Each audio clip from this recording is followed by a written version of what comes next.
U ovom videu neću pričati hollywoodsku horor priču, niti bajku o đavolima sa rogovima koji izlazi iz pakla da bi ukrali naše duše.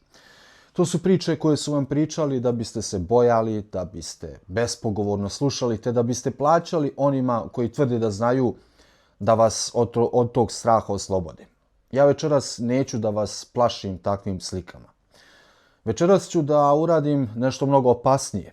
Reći ću vam istinu, a istina je da demoni sa rogovima, vilama i repovima jednostavno ne postoje. Dakle, to je kostim koji su institucije vijekovima oblačile na nešto mnogo starije, mnogo suptilnije i mnogo smrtonosnije od bilo kog rogatog bića sa crkvenih fresaka, jer to što rogovi ne postoje ne znači da opasnost ne postoji.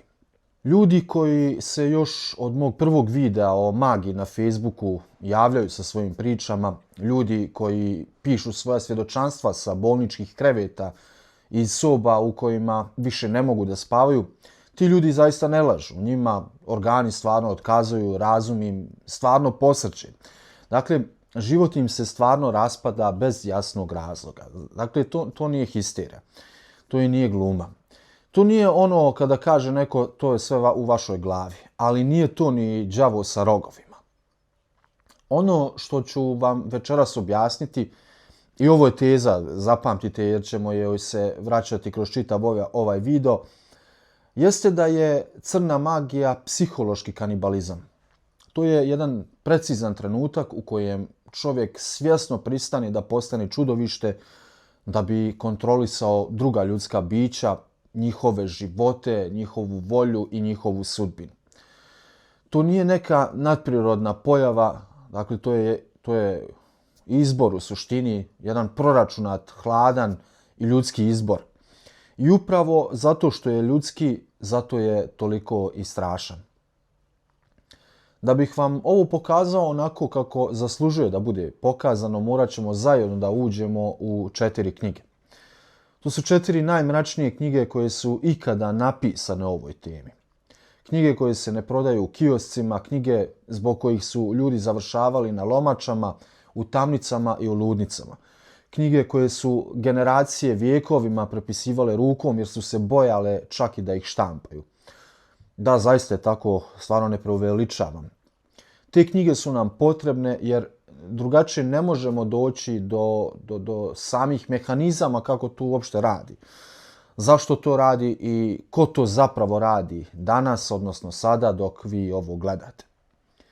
I najvažnije, kako da se od toga odbranite bez jednog dinara, bez kamajlija, bez hodža, bez rukija majstora, bez ikog ko od vašeg straha pravi sopstveni hljeb.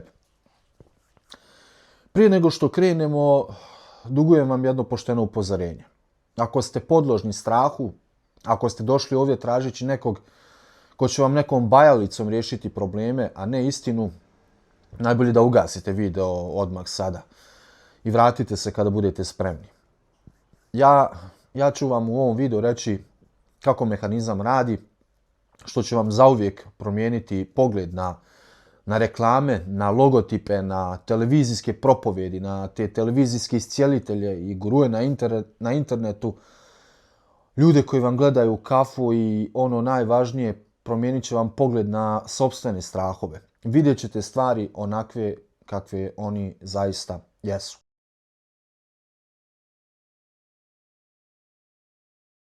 Prva knjiga u koju ćemo večeras zaći zove se 3 knjige o okultnoj filozofiji. Napisao ju je 1510. godine čovjek po imenu Henrich Cornelius Agrippa. Agrippa je bio njemački pravnik, bio je ljekar, vojnik, filozof i bio je mag. Agrippa nije bio šarlatan, bio je savjetnik careva, profesor na univerzitetima, jednostavno čovjek koga su i cijenili i progonili u istoj mjeri. Progonili su ga zato što je pokušao da uradi nešto za što crkva njegovog doba nije imala ni živaca ni razumijevanje. Pokušao je da objasni kako magija zapravo funkcioniše. Ne da li funkcioniše, nego kako ona funkcioniše. I tu počinje naš posao večeras, jer prije nego što možete da razumijete bilo koji ritual, bilo koju kletvu, bilo kog rukija majstora, ili korporativni logotip koji vas hipnotiše sa billboarda, morate da razumijete jednu jedinu premisu na kojoj čitava zgrada crne magije stoji. Ovo je presudno jer ako je ne razumijete, ostajete do kraja života zarobljeni u priči o rogovima i repovima. Ta premisa glasi ovako. Univerzum nije kolekcija odvojenih stvari. Univerzum je jedan organizam. Agripa to zove okultna mreža. Nevidljiva mreža niti koja povezuje sve sa svime. Zvijezde sa metalima, metale sa biljkama, biljke sa životinjama, životinje sa ljudima, ljude sa njihovim mislima, emocijama, snovima, bolestima i sudbinama. Ništa u ovom univerzumu ne stoji samo. Sve je povezano sa svim i to ne metaforički nego doslovno. Kroz nešto što stari magovi zovu simpatija, odnosno sklonost jedne stvari da odgovara na drugu. Recimo primjer kao što žica na gitari zatreperi kada pored nje zatreperi druga žica iste frekvencije. I zapamtite tu sliku jer nam je ključna. Dakle, frekvencija, odnosno rezonanca. Ako je univerzum jedan organizam, onda ste vi, vaše tijelo, vaš um, vaša energija, jedan mali dio tog organizma. Dakle, vi ste jedan glas u velikom horu. I ovdje dolazimo do onoga što je Agripa vjekovima prije moderne biologije intuitivno shvatio i što današnja nauka tek počinje ozbiljno da razmatra. Vi niste izolovani, vi zračite. Vaše tijelo emituje toplotu, elektromagnetne impulse, hemijske signale, mikroorganizme, mirise, pokrete.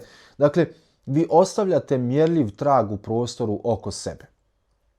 Sada, pažljivo slušajte, jer ovdje se okultna filozofija spaja sa praktičnom crnom magijom. Agripa je formulisao princip koji stari magovi zovu dio za cjelinu. Princip glasi ovako. Sve što je jednom bilo dio vašeg tijela ili u intimnom kontaktu sa njim, zauvijek zadržava vezu sa vama. Dakle, pramen kose koji vam padne na jastuk, kap krvi na zavoju koji ste bacili, odsječak nokta u kupatilu, pljuvačka na čaši, znoj, suze, djelić kože, dakle dlaka sa četke za kosu, pa čak i komad odjeće koju ste dugo nosili i koja je upila vaš miris. Dakle, razumijete šta hoću da kažem. Za Agripu i za svakog ozbiljnog maga koji dolazi poslije njega, sve su to vaše biometrijske adrese. Danas bismo rekli to je vaš DNK otisak u fluidu univerzuma. Dakle, to je vaš lični kod. I znate šta? Svako ko dođe do tog koda dolazi do vas. Ovo nije nikakvo praznovjerje, ovo je, ako hoćete da budemo precizni, jedan od najstarijih oblika hakovanja u istoriji ljudske civilizacije. Hakovanje biologije, odnosno samog vašeg identiteta. Dugo prije nego što je postojala riječ kompjuter, čovjek je shvatio da svaka živa stvar ima svoju adresu i da kogod tu adresu posjeduje, ima pristup. Daću vam jedan konkretan istorijski primjer sa imenom i datumom kako biste razumjeli ono o čemu pričamo. Godine 1560. u Londonu, u parku, u centru grada, u mjestu koje se zove Lincolnova polja, radnici pronalaze voštanu figuru. Nije bila veća od jednog pedlja. U figuri je bila utisnuta ljudska kosa, a kroz njene grudi provučena je duga igla. Na figuri je stajalo ime Elizabeta. Kraljica Engleske, Elizabeta I, imala je u tom trenutku nekih 30-ak godina i bila je tek na početku svoje vladavine. Kada su voštanu figuru donijeli na njen dvor, panika je bila takva da su svi savjetnici kraljice tražili da se po svaku cijenu pronađe onaj koji je tu radio, jer su svi pažljivo razumjeli šta ta voštana lutka, odnosno figura, predstavlja. Razumjeli su da neko negdje drži u rukama kraljičin kod. Nije važno da li vi danas vjerujete da voštana figura može nekoga da upije. Ono što je istorijski važno i ono što Richard Cavendish u svojoj knjizi The Black Arts precizno dokumentuje, jeste da su generacije ljudi vjerovali. I to ne samo obični ljudi. Vjerovali su sveštenici, ljekari, biskupi, kraljevi. Dakle, vjerovali su učeni ljudi svog doba, ljudi koji su znali grčki, latinski, ljudi koji su čitali Aristotela u originalu. Godine 1315. biskup francuskog grada Cahors, Hugo Géraud, ako se ne varam, bio je uhapšen jer je pokušao da voštanim figurama ubije papu Jovana 22. Te figure su bile krštene papinim imenom. Biskupa su živog spalili na lomači. Pitanje nije da li je papa mogao da umre od voštane figure. Pitanje je zašto je biskup vjerovao da tako može ubiti papu. A biskup je vjerovao zato što je razumio princip koji smo malo prije objasnili. Za njega je ta figura bila jednostavno papina adresa, dakle frekvencija, odnosno papin otisak u fluidu. I sada stižemo do najvažnije rečenice u ovoj glavi, do one koja razdvaja bijelu magiju od crne. Za Agripu je magija bila sveta nauka. Po njemu ona proučava nevidljivu mrežu univerzuma. Ona je u njegovom svijetu podjednako legitimna kao astronomija ili medicina. Bijela magija koristi tu mrežu da liječi, da štiti i da uravnotežuje. Crna magija počinje u trenutku kada mag svjesno odluči da tu istu mrežu iskoristi da razruši ravnotežu. Dakle, to je jedina razlika između bijele i crne magije. Dakle, ne rituali i simboli. Isključivo namjera maga pravi tu ključnu razliku. Čovjek koji razumije kako okultna mreža funkcioniše, može je koristiti da iscijeli ili da ubije. Isto kao što hirurg koji poznaje anatomiju, dakle on može da otvori srce da ga popravi ili da otvori grudni koš i da to isto srce izvadi. Dakle, alat i znanje su isti. Razlika je samo u tome šta operater želi da postigne kada uzme skalpel u ruke. I upravo zato što je crna magija izbor, a ne sila, jer ona dakle dolazi iz ljudske volje, a ne iz pakla, zbog toga je 300 puta opasnija od onoga što nalazimo u Bibliji i drugim svetim spisima. Jer protiv đavola možete da se molite. Protiv čovjeka koji je svjesno odlučio da postane čudovište, molitva jednostavno nije dovoljna. Morate da razumijete šta radi i da mu pokušate zatvoriti pristup. A da biste mu zatvorili pristup, moramo prvo da uđemo u drugu knjigu. U onu koja objašnjava šta se dešava kad taj mag odluči da za svoj rad potraži saveznike i gdje te saveznike nalazi.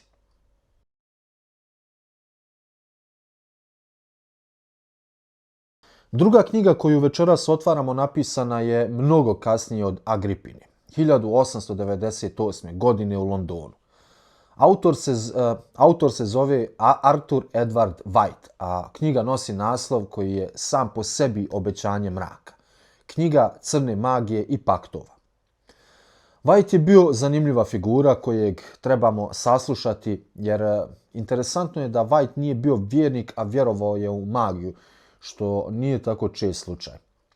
Bio je istraživač, istoričar okultizma i, da budemo potpuno precizni, član istog onog tajnog društva reda Zlatne zore kojem je kasnije pripadao i Aleister Crowley, ime koje ćemo večeras spominjati još nekoliko puta. White je sjeo i uradio nešto što prije njega niko nije imao, pa vjerovatno živaca da uradi. Skupio je sve takozvane grimoare, odnosno sve srednjovjekovne priručnike crne magije koji su se vjekovima krišom prepisivali po manastirima i po kulama alhemičara i sistematično ih je raskrinkavao. Njegov zaključak je bio, rekao bih, porazan za svakoga koji je tražio senzaciju. White je napisao otprilike sljedeće. Ove knjige su pune besmislica, kontradikcija, gluposti i neizvodljivih rituala. Uputstva u njima su napisana tako zbrkano da ih ni sam đavo ne bi mogao izvesti.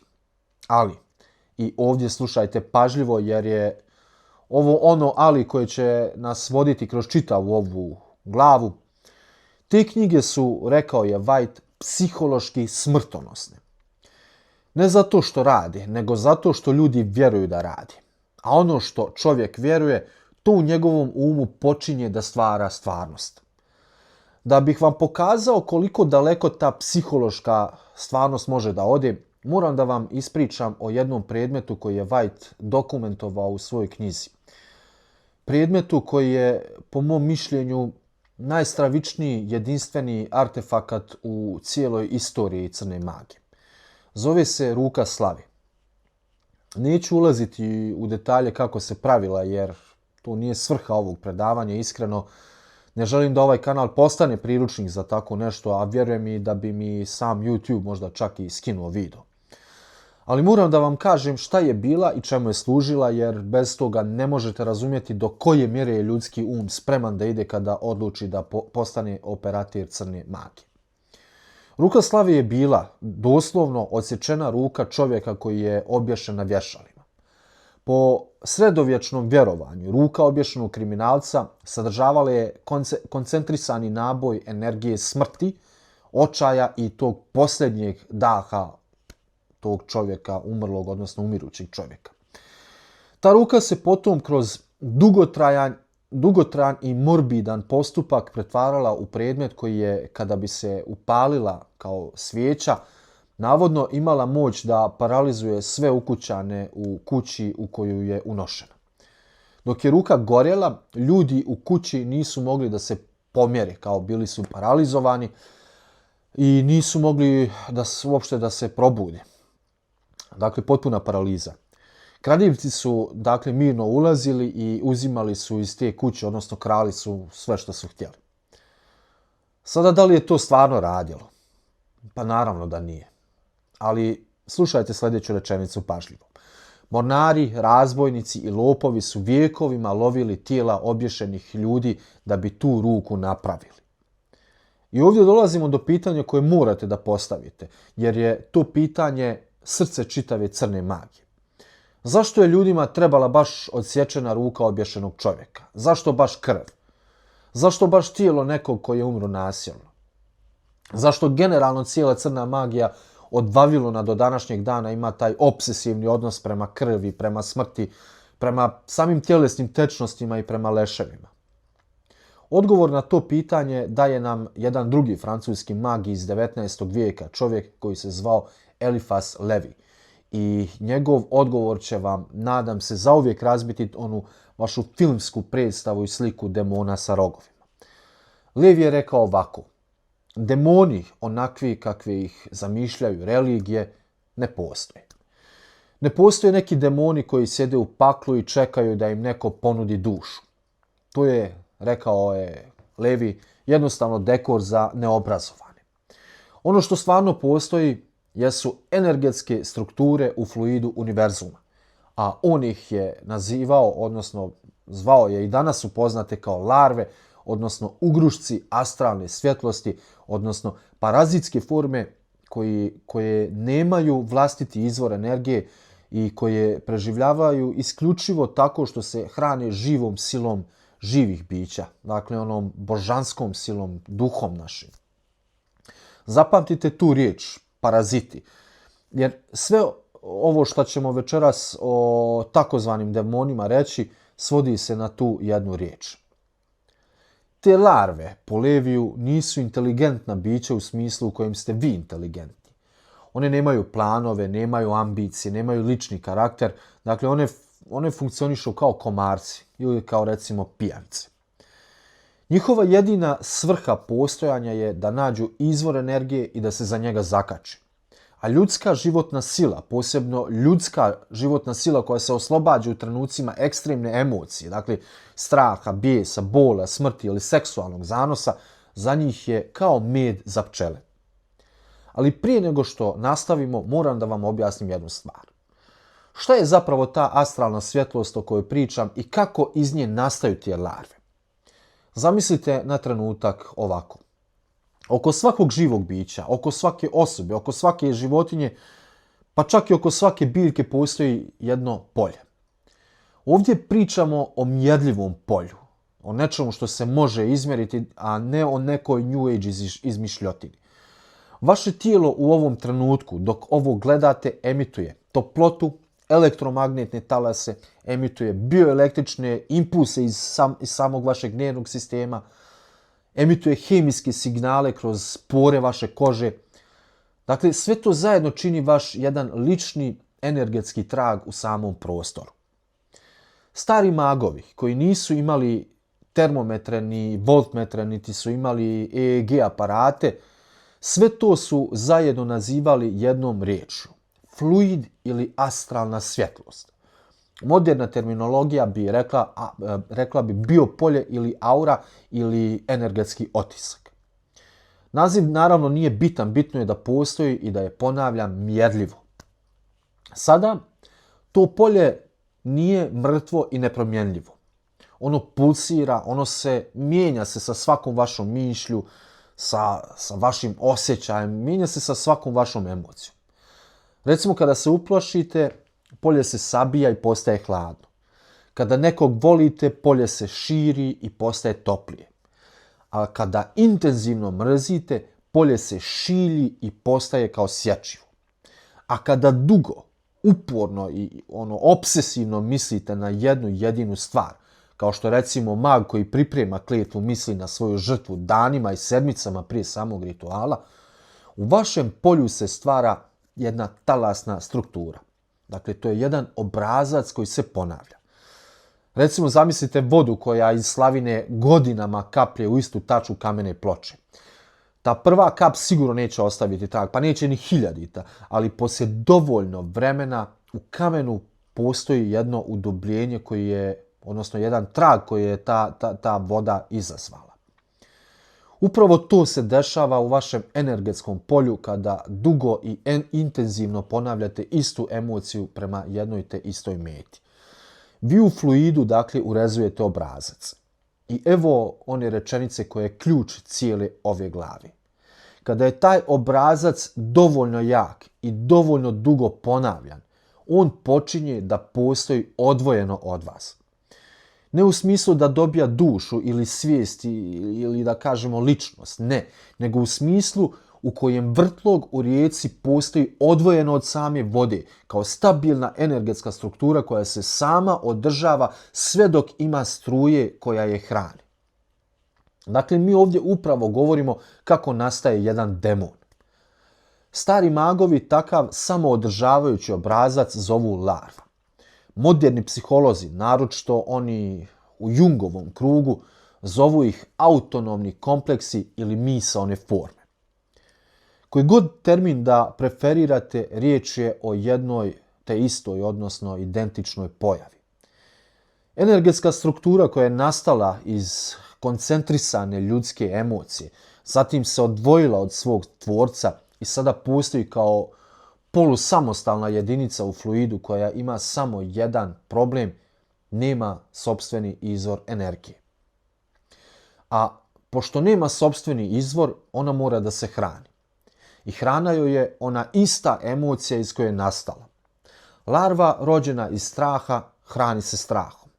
Larva rođena iz obsesivne mržnje hrani se mržnjom. Larva rođena iz zavisti hrani se zavišću i tako dalje. Dakle, ponaša se prema svom domaćinu kao pijavica prema tijelu, ili da upotrijebim jedno savremenije poređenje, recimo kao virus u kompjuterskom sistemu koji koristi resurse mašine da bi se umnožavao i proširivao na druge mašine. I zapamtite jednu stvar koja će nam biti presudna u 3. glavi.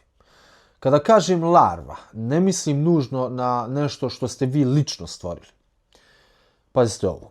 Kada dovoljno veliki broj ljudi istovremeno osjeća isti strah ili istu mržnju ili istu masovnu paniku, u kolektivnom fluidu se stvara jedna mnogo veća i mnogo opasnija struktura koju stari tekstovi nazivaju egregor. Dakle, to je jedna ogromna kolektivna misaona forma.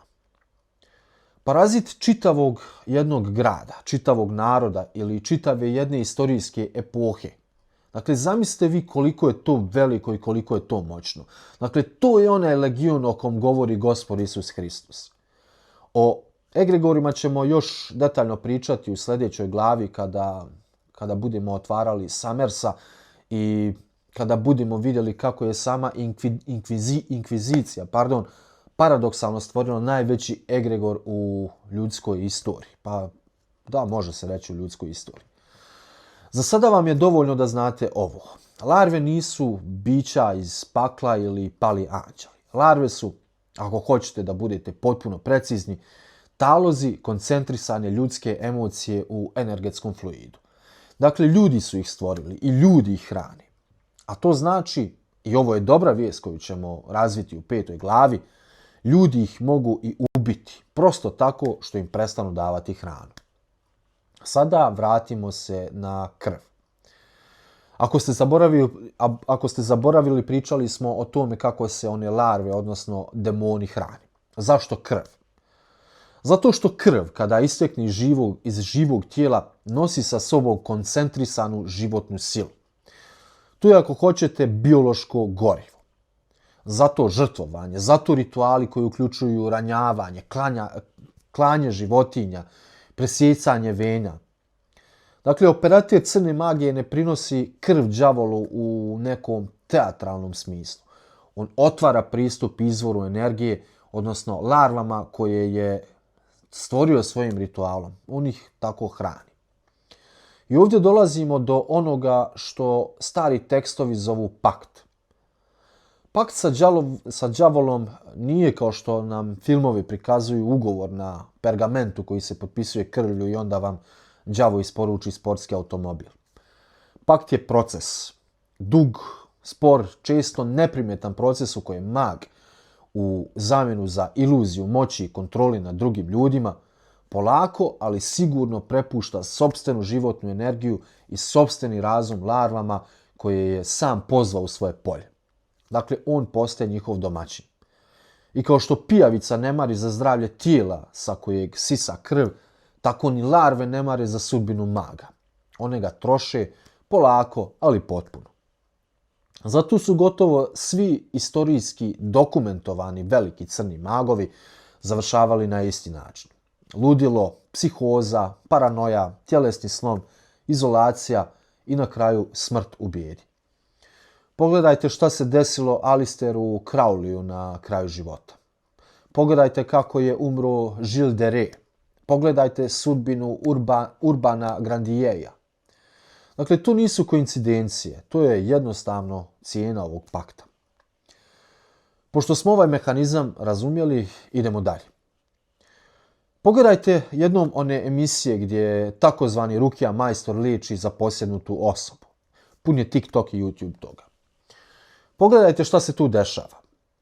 Osoba se grči, viče, govori nekim nepoznatim jezikom ili dubokim muškim glasom, iako je žena, prevrće očima, savija kičmu. Dakle, publika to gleda, vrišti, plače.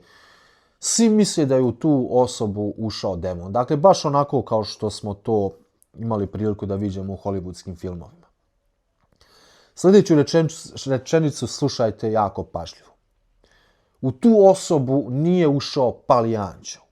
U tu osobu nije ušlo ništa što ima lično ime i biografiju.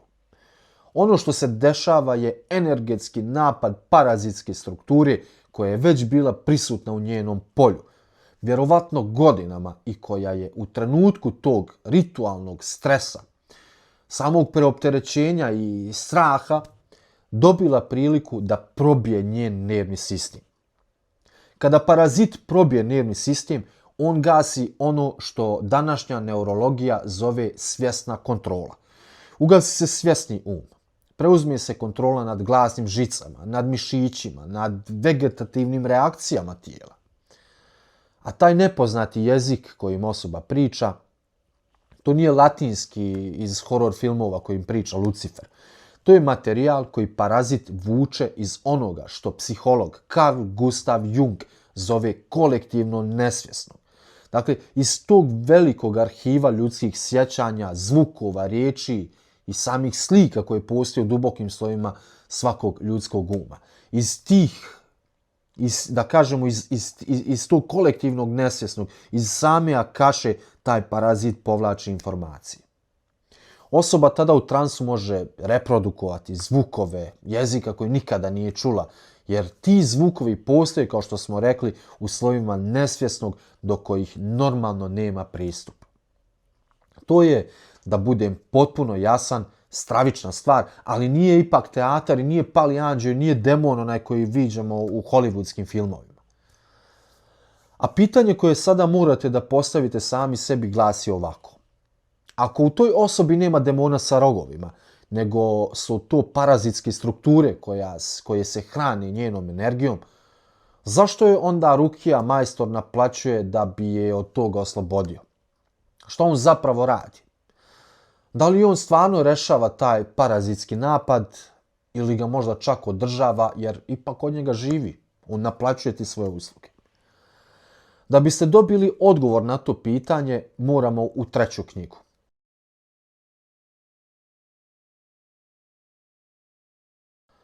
Treća knjiga koju večeras otvaramo je od sve 4 najkrvavija. Napisao ju je 1926. godine engleski sveštenik po imenu Montague Summers, a naslov joj je Istorija veštičarenja i demonologije. Summers je bio zaista jedna neobična figura čak i za svoje doba. On nije bio kao što je to White, hladni istraživač koji raskrinkava gluposti srednjovjekovnih grimoara, nego je on vjerovao u sve to. Vjerovao je u svaku riječ koju je napisao. Za njega su vještice bile jedna stvarna, organizovana teroristička armija đavola na zemlji i njegov jezik kada ih opisuje zvuči kao da čitate izvještaj ratnog komandanta koji upozorava na neprijatelja koji je već napao. I upravo zato što je vjerovao, njegova knjiga je toliko jeziva. Čovjek koji piše iz ubjeđenja uvijek piše jače od čovjeka koji piše iz razuma. Summers je veći dio svoje knjige posvetio opisu onoga što se u srednjovjekovnim zapisima zove sabat. Vještičiji sabat. Okupljanje onih koji su se, kako je on to vidio, formalno zavjetovali đavolu i koji su se noćima iskradali iz svojih kuća na neka skrovita mjesta u šumama da bi obavili svoje obrede. Neću vam prepričavati sada te scene u detalje jer nisu oni poenta ove glave, a neću jer Summers kao fanatik preuveličava i izmišlja stvari koje se istorijski nikada nisu desile. Ono što vam moram reći jeste atmosfera koju on gradi. Po njegovom opisu na tim okupljanjima se dešavalo sve što srednjovjekovna mašta može da zamisli. Gorući ognjevi, žrtvovanje životinja, orgije, skrnavljenja, rituali u kojima su učesnici pljuvali na krstove i gazili hostije. Za Summersa ovo nije bila metafora, nego se to bukvalno dešavalo i dešava se još uvijek. I sada dolazimo do trenutka u kom moram da napravim jedan od najvažnijih obrta u ovom čitavom predavanju. Ono što Summers nije shvatio ili ono što on nije želio da shvati jer bi to srušilo sve u što je vjerovao, jeste da najveća crna magija u istoriji Evrope nije nastala u šumi oko vatri na tim izmišljenim sabatima, nego u glavama onih koji su sebe smatrali braniocima vjere, u glavama inkvizitora. Zamislite na trenutak. Evropa 15., 16., 17. vijek, stotine hiljada ljudi, ogromnom većinom žena, hapšeno je, mučeno i spaljivano. Mučenje je bilo tako strašno da su ljudi priznavali bilo šta samo da bi umrli. Jedna starica bi pod usijanim gvožđem priznala da leti na metli, da ljubi samog đavola u dupe, da jede djecu šta god oni pitali, samo da je jednostavno prestanu mučiti. Inkvizitor bi to tada zapisivao i onda sljedeća starica kad bi joj pokazali taj zapis, rekli bi joj priznaju ćeš proći isto, ona je priznala isto ono identično kao i prethodna starica ili žena. Tako je priča rasla i postajala zvanična istina. Tako su rođene čitave generacije ljudi koji su odrastale u strahu da im komšinica može baciti urok. A sada se sjetite Levijeve doktrine larvi iz prethodne glave. Sjetite se egregora, one kolektivne misaone forme koja nastaje kada dovoljno veliki broj ljudi istovremeno osjeća istu emociju prema istoj stvari. I sada mi kažite, šta mislite da se desilo kada je pola Evrope kroz 3 vijeka živjelo u istom neprekidno obsesivnom strahu od vještičarenja? Pa dakle stvoren je egregor. Ogroman, mračan, uhranjen ljudskom panikom, egregor straha od samog đavola. Stvoren je, što je ironija, upravo od strane ljudi koji su htjeli taj egregor da uništi. Inkvizicija je svojim progonom vještica, ironijom koja se graniči sa stvarnošću, stvorila najveću kolektivnu crnu misao u istoriji Evrope. Zlo o kojem su pisali propovjednici, koje su tražili u šumama, koje su mučenjem izvlačili iz seljanki, to zlo su oni sami svojim strahom, svojom obsesijom, svojom mržnjom materializovali u fluidu kontinenta. Summers to nije vidio. Ja vam to večeras pokazujem jer bez toga ne možete da razumijete šta se dešava trenutno na Balkanu. Jer Balkan, dragi moji, ima svoje rukija majstore, svoje hodže, svoje bajalice, svoje iscijelitelje, svoje internet guruje. Dakle, mnoštvo ljudi koji su tu da vas spase od crne magije i sihra. I ono što oni rade, slušajte me sada jako pažljivo jer ovo je zaista ozbiljno, nije ništa drugo nego mala, lokalna, ali potpuno funkcionalna reprodukcija inkvizitorskog mehanizma. Oni ne love vještice, ali oni prave egregore straha i od tih egregora oni žive. Evo kako to izgleda u praksi. Otvorite jedan od većih bosanskih portala koji se bave rukijom. Ja sam to jučer uradio pripremajući se za ovaj video, samo da bih provjerio da li je situacija zaista onoliko loša koliko sam mislio i na kraju shvatio sam da je situacija još mnogo gora. Na jednom od tih portala Rukija Majstor otvoreno piše, i molim vas zapamtite ovo, da džini izazivaju tumore, rakove, aritmiju srca, infarkte, krvne ugruške, padavicu, šta sve već ne. On piše da je savremena medicina tu nemoćna. I onda savjetuje oboljelim da mažu tijelo maslinovim uljem i da jedu med jer kaže to smeta džinima i može ih ubiti. Bože ti, Gospode, dragi, pomozi. Evo ne znam stvarno šta drugo da kažem. Ako imate tumor, vi jednostavno imate tumor. Vi nemate džina, vi imate tumor. Ako imate aritmiju srca, to je kardiološki problem koji vam tretira kardiolog, a ne hodža. Razumijete šta hoću da kažem? Jer ako poslušate tog Rukija Majstora ili bilo kog gurua sa interneta, uopšte nebitno koga ono ko vas iscijeljuje, vi ne bježite od sihra. Vi bježite od samog života. I to je ono što ja zovem taj psihološki kanibalizam 21. vijeka. Jer šta taj čovjek u stvari radi? On koristi vaš strah. On vam potvrđuje da ste žrtva neke nevidljive sile. On vam daje dijagnozu koju medicina ne može da vidi, jer je to po njegovim riječima duhovna bolest. I sada ste vi zakačeni, naravno. Niste više vi zakačeni za džina, jer džina kakvog vam on opisuje uopšte nema. Vi ste zakačeni za njega. Kako je to Joe Dispenza savršeno objasnio u knjizi Placebo ste vi. Jebote, ta knjiga mi je promijenila život doslovno. Dakle, taj guru, on je postao vaša nova larva. On se hrani vašom panikom, vašom zbunjenošću, vašom vjerom, vašim novcem, naravno. I što duže idete kod njega, to ste slabiji. Upravo kao u paktu iz prethodne glave. Polako, ali potpuno, vi ste slabiji. Vi psihički umirete. Hajde onda da idemo dalje, jer mislim da ovo nije samo dno i da možemo da svakako da idemo dublje od ovoga. Drugi Rukija Majstor koga sam pronašao na internetu otvoreno kaže nešto ovako. Ako ste bili kod ljekara i ako su vam svi nalazi uredni, a vi se i dalje osjećate loše, to je dokaz da imate sihr. jer medicina sihr ne može dijagnostifikovati. Razmislite o tome samo 1 sekundu. Ovo je jedna savršena psihološka zamka, zatvorena petlja. Pazite, ako ste bolesni i imate dijagnozu, onda je to sihr koji se sakriju za bolesti. Ako ste bolesni i ne imate dijagnozu, onda je to sihr koji medicina ne vidi. A ako uopšte niste bolesni, ali vam nešto ne ide u životu, onda je to sihr koji vam blokira na faku. Dakle, šta god da vam se dešava, odgovor je isti, sihr. Jedini čovjek koji vas može spasiti od tog sve prisutnog sihra je naravno taj isti čovjek koji vam kaže da ga imate. A sada prije nego što nastavim da vam odgovorim na to pitanje koje vam je sada u glavi. Pitanje glasi ovako: dobro, ali šta ako je čovjek stvarno bio kod ljekara, uradio sve nalaze, sve uredno, magnetna rezonanca čista, krvna slika besprekorna, a on se osjeća i dalje loše?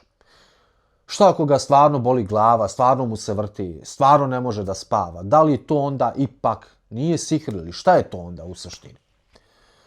Odgovor je, to nije sihr, ali nije ni izmišljotina. I ovo morate dobro da razumijete jer je ovdje srž problema. Ljudsko tijelo je najkompleksnija mašina koju poznajemo i savremena medicina, koliko god da ona bila moćna, nije svemoćna. Postoje stanja koja medicina još uvijek ne razumije ili slabo razumije.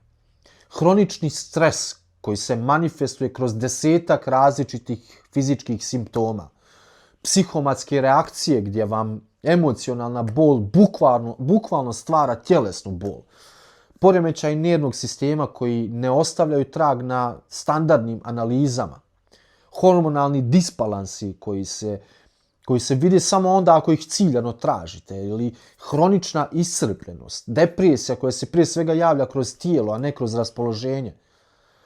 Postoji nešto što bi stari magovi nazvali niske vibracije, a što bismo mi danas mogli opisati kao stanje u kojem je čovjekovo biološko polje, sjetite se iz prve glave, dugotrajno iscrpljeno zbog života u toksičnoj sredini, zbog toksičnih odnosa, toksičnih misli ili jednostavno pogrešnog načina života. Sve ovo što sam nabrojao je stvarno i ovo se može vrlo lako riješiti. Ali se ne rješava tako što vas neko polije vodom i prouči vam neke ajete što pročitah u pripremi za ovu emisiju da je rješenje. Ne, rješava se tako što sjednete i pošteno pogledate svoj život u oči. Kakav vam je život, kakav vam je odnos sa partnerom, sa djecom, sa rodbinom, kakav vam je posao, kako spavate, šta jedete, s kim provodite dane, šta mislite o sebi kad ste sami, koliko ste izmanipulisani samim ekranima, koliko već dugo nosite bol koju nikada nikom niste rekli i niste uspjeli da je obradite. To su pitanja koja vas niko ko od vašeg straha živi zapravo neće natjerati da postavite. Jer ako postavite ta pitanja, vi ste upravo u tom trenutku njega ostavili bez posla. Ljudi moji, ovo nije duhovnost. Ovo je, zapamtite, jednostavno šarlatanstvo odjenuto u ruho vjere. Ja ne biram riječi kada ovo ovdje govorim sada. Ovo je egregor straha koji se hrani najranjivijim ljudima u našem društvu. Ljudima koji su izgubili dijete, izgubili posao, brak, zdravlje, koji su izgubili sam razum. Umjesto da te ljude neko odvede kod psihijatra, kod neurologa, kod bračnog savjetnika, kod računovođe jer nema para, neko ih odvede u sobu punu isparenja, proučavanja i naravno uvijek nekih lažnih obećanja. Pakao jedan, dakle, jednostavno pakao. A sada kada smo razumjeli sve to i kada smo razumjeli šta je egregor i kako se ti egregori danas pravi, moramo da razumijemo još jednu bitnu stvar. Mi moramo da razumijemo zašto to funkcioniše, kako to funkcioniše i recimo na isti način funkcionišu i same korporacije, institucije, kao i ti rukija majstori, sve to funkcioniše na isti način i sada moramo da objasnimo zašto njihove poruke tako lako prolaze kroz našu logiku. Zašto kada gledamo reklamu osjećamo da nam nešto treba iako nam to ne treba? Zašto kada vidimo logotip reagujemo emocijom koju mi apsolutno nismo izabrali? Zašto nas neka televizijska emisija dovede do suza za minut? Zato nam treba 4. knjiga i zato nam treba čovjek koji je možda jasnije od svih drugih opisao kako se ta mržnja pretvara u oružje. Paul Hewson.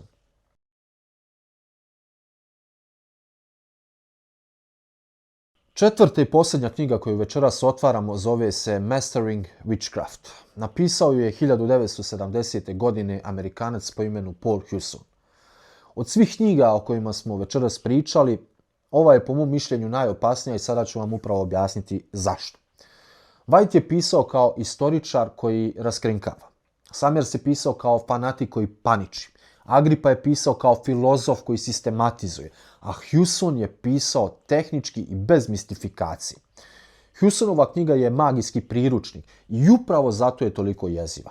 Taj čovjek otvoreno piše o vezivanju, urocima, onako kako bi majstor pisao o tome kako se pravilno zida zid sa sitnom ciglom. Ali nas večeras ne zanima Hewsonov zanat, nas zanima jedna rečenica iz njegove knjige koja je, kada sam je prvi put pročitao, dala odgovor na skoro sva moja pitanja o bacanju crne magije. Hewson piše da crna magija ne radi iz impulsa, niti iz trenutnog bijesa. Crna magija radi isključivo kroz ono što on zove kondenzacija mržnje. Šta to znači? Znači da pravi operater crne magije ne baca kletvu čim se naljuti. On mržnju hrani. On je njeguje i oblikuje danima, a ponekad i sedmicama prije rituala. Svako jutro ustaje i misli o svojoj meti. Svaku večer liježe i vizualizuje njen slom. Hewson kaže da mag hoda po kući i razgovara sa svojom mržnjom, prikazuje ih, priziva je i uvećava dok ona ne postane toliko gusta da jednostavno može da je projektuje i da je može istog trenutka da baci na osobu toliko razorno da ta misao jednostavno uništi tog čovjeka, istog tog trenutka. I dakle, tek onda kad je ta mržnja toliko hladna, izgusnuta i oštra kao samo sječivo, tek onda on ulazi u sam ritual. Jer, slušajte sada, ovo je rečenica koja otvara čitav ostatak ovog videa. Crna magija se oslanja isključivo na dvije stvari. Na intenzitet emocije onoga ko baca kletvu i ono što je po meni najvažnije, na strah onoga koje prima. Ako jedno od ta dva nedostaje, kletva se odbija od polja kao loptica od zida. Zapamtite ovu rečenicu jer ćemo joj se vratiti u 5. glavi kada budemo pričali o tome kako se sami možete zaštititi bez Amailija i bez hodža. A sada ono zbog čega sam rekao da je Hewsonova knjiga najopasnija od svih. Tehnika kondenzacije mržnje, kako je Hewson opisao 1970. godine, danas više ne postoji samo u rukama baba sa sela, niti u tajnim društvima po londonskim potkrovljima. Ta tehnika je industrializovana. Ta tehnika se danas uči na fakultetima. Ta tehnika vas gađa od trenutka kada ujutro otvorite oči do trenutka kada ih uveče zatvorite. Samo mi to više ne zovemo, odnosno to se više ne zove kondenzacija mržnje. Mi to danas zovemo emocionalni marketing, engagement optimization, kako se već kaže na engleskom, te poznate engleske fraze, neuromarketing i tako dalje. Imena su nova, ali mehanizam je star preko 1000 godina. Pazite. Svaki put kada otključate telefon, ulazite u prostor koji je neko drugi dizajnirao da izazove tačno određene emocije u vama. Boje, oblici, raspored ikona, zvuk notifikacije, vibracija, ona crvena tačka te notifikacije sa brojem nepročitanih poruka, sve je to prošlo kroz laboratorije gdje ljudi sa doktoratima iz psihologije i neuronauke testiraju koja kombinacija izaziva jaču reakciju kod prosječnog korisnika. Crvena tačka nije crvena slučajno. Crvena je boja uzbune, boja krvi i boja opasnosti. Kada vidite tu crvenu boju, vaš limbički sistem reaguje prije nego što vaša racionalna misao uopšte stigne da se uključi. Dakle, vi ste već pritisnuli notifikaciju prije nego što ste uopšte svjesno odlučili da kliknete na notifikacije. To, dragi moji, je sigil. Sigil u staroj okultnoj terminologiji je jednostavno, najobičnijim riječima rečeno, jedna geometrijska komanda. To je znak koji je dizajniran da zaobiđe vaš racionalni filter uma i da direktno udara u nesvjesno. Srednjovjekovni magovi su crtali sigile na pergamentu i skrivali su ih ispod pragova kuća koje su htjeli da omađijaju, da tako kažem.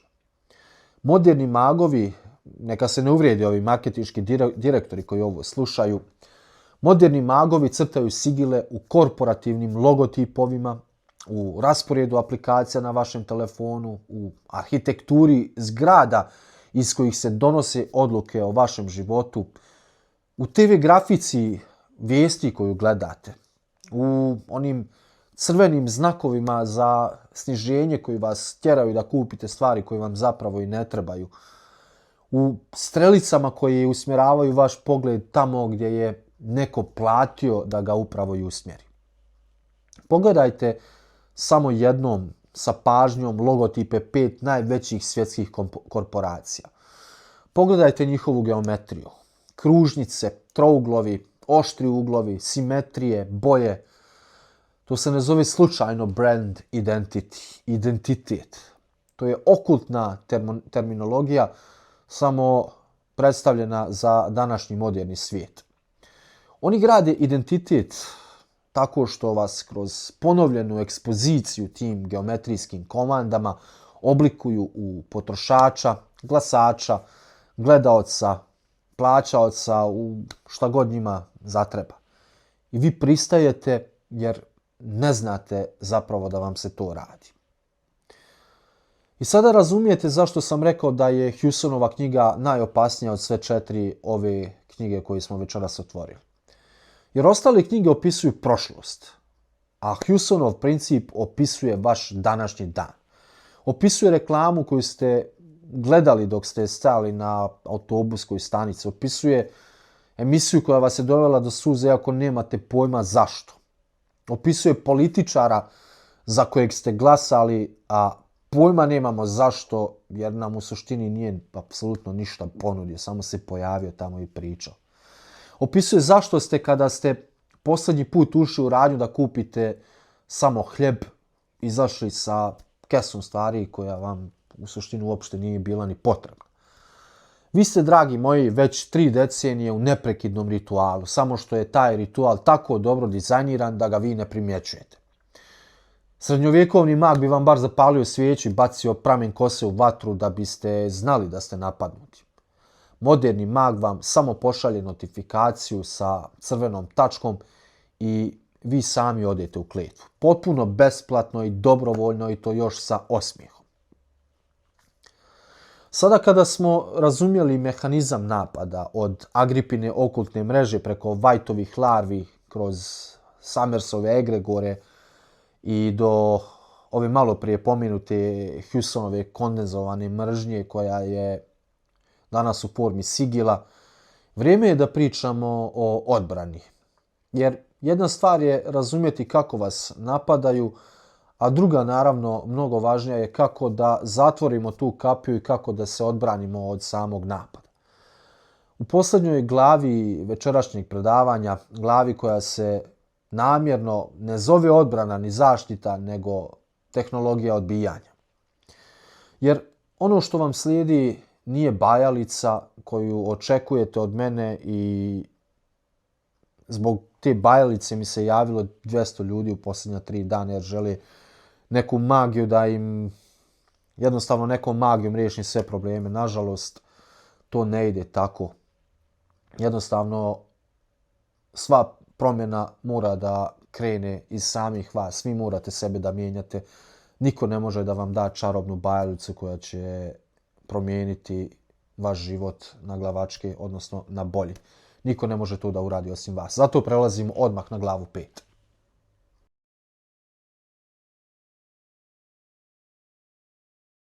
Posljednja glava ovog predavanja nije knjiga. Posljednja glava je vaš operativni sistem. Ono što slijedi je 6 tačaka, odnosno 6 konkretnih mehanizama koje možete da uključite već od sutra ujutro ili u zavisnosti od trenutka kada gledate ovaj video, bez jednog jedinog dinara, bez jedne majli, bez jednog čovjeka koji vam naplaćuje duhovnu dijagnozu. Slušajte pažljivo jer ovo je razlog zbog kojeg sam večeras i sjeo pred kameru. Prvo, zakon bumeranga. Ovo je upozorenje. Ako ste došli u ovaj video tražeći uputstva da nekome naškodite, kako da bacite kletvu na komšinicu, kako da se osvetite bivšem mužu, slušajte sada jako pažljivo.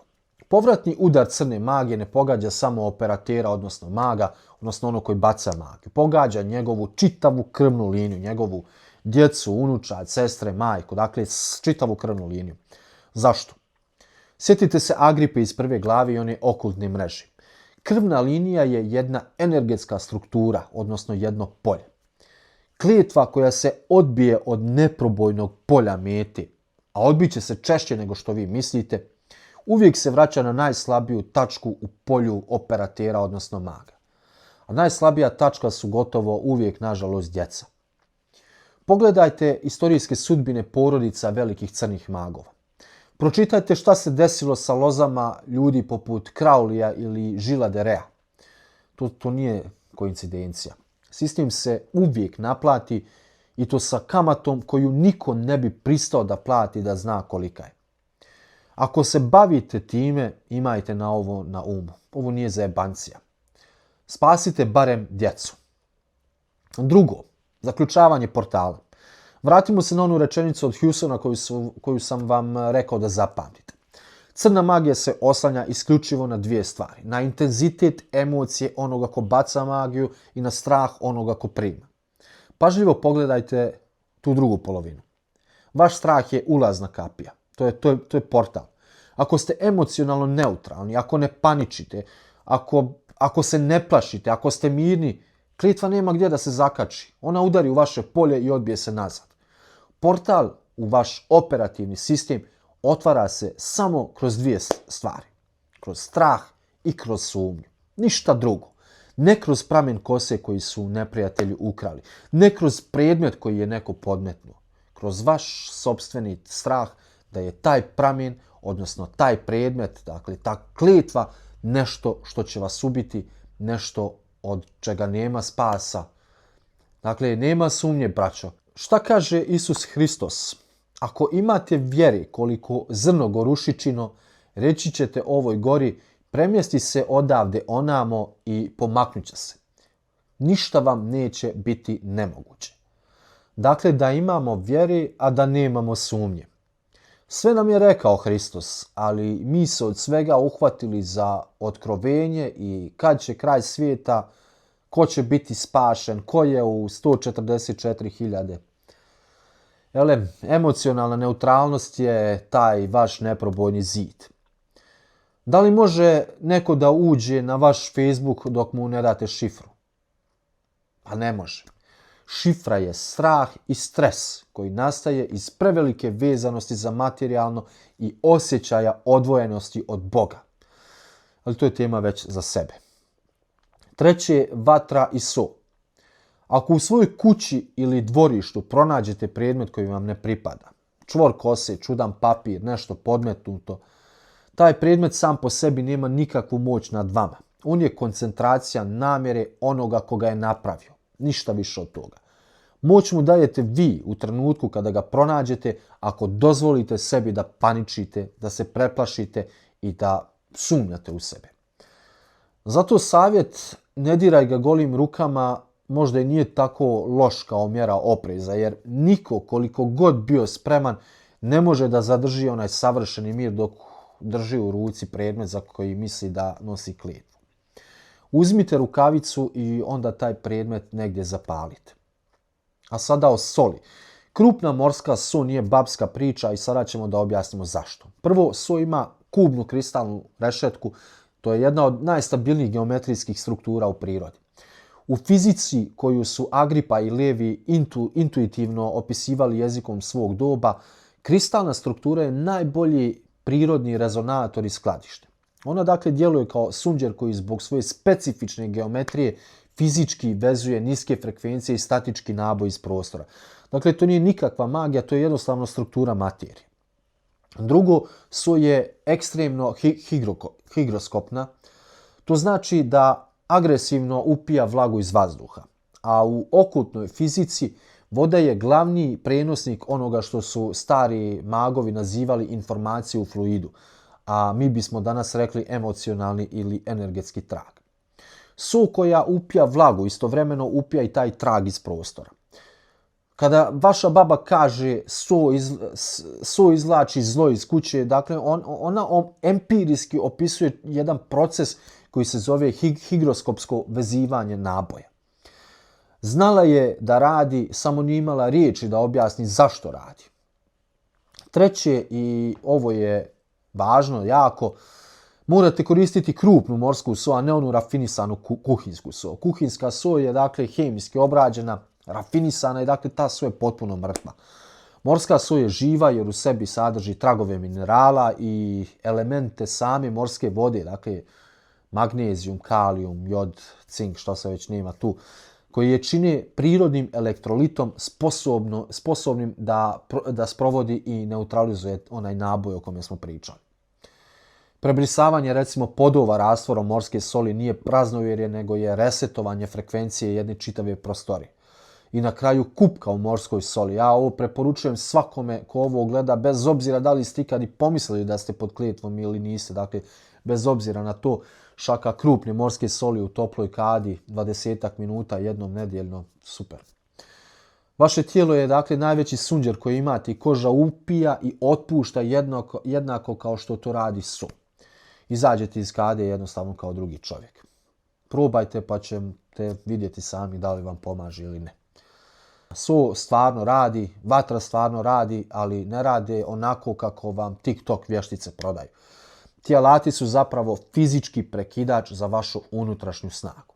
Oni pomažu vašem umu da pokrene proces brisanja tih svih negativnih podataka.